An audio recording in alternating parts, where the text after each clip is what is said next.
کادری که کشیدم برای همه سایزها، چه سایز 38 باشه، چه سایز 48 باشه یا 50 باشه، 30 سانت میایید برای همه پایین تر. خط سرشانه، خط سینه و قد لباستون رو هر چقدر که دوست دارید میزنید. قد لباس رو زدید، میاد چیکار میکنید؟ برای همه سایزها، چه سایز 40 باشه چه سایز 50 باشه، هیچ فرقی نمیکنه.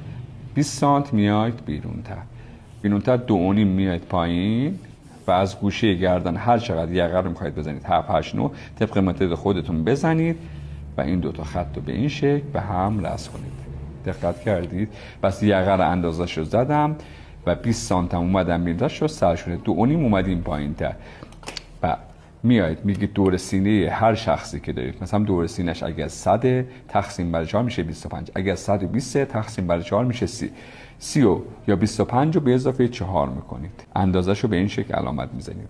هر چقدر که بود همونو دوباره پایین میزنید، 5 سانت دوباره به پایین اضافه میکنید.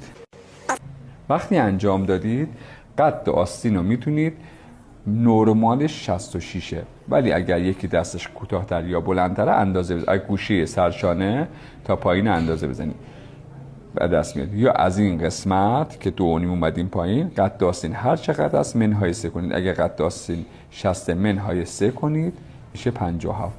از این قسمت 57 سانتی که زدید به این شکل گونیاش کنید.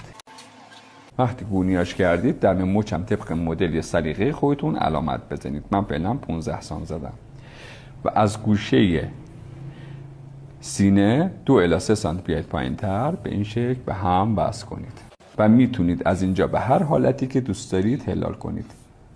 فقط این زاویه‌ای که میبینید کمتر از 5 نباید باشه، یعنی 5 سانت بیاید بیرون به این شکل هلالش کنید. من 9 سانت بیام پایینتر میشه یقه گرد. اگر بخوام وصل کنم، اگر بخوام 7 باشه دیگه بستگی به مدلم داره، میتونم به هر شکلی که دوست دارم وصلش کنم. میتونم به سینه باشه، کارور باشه، هر جایی که خواستید به این شکل وصلش کنید یقه 7. یا حالا به فرض بخواید گردش کنید. برای پشت 1.5 سانت از این قسمت میرید بالا و به گوشه آستین وصلش میکنید به این شکل و از این قسمت 2 سانت میایید پایینتر و به این شکل هلال دستتون رو رسم کنید. خطای سبز خطایی که مشترک نیستن، بقیه خطا همه مشترک هستن. اگر بخواید وسط پشت استفاده کنید اینجا میشه دولای بسته. برای پایه این مدل بهتون آموزش دادم. اگر میخواید مدل سازی و برشش هم براتون اجرا کنم، کلمه مدل سازی برام ارسال کنید. کادری که کشیدم برای همه سایز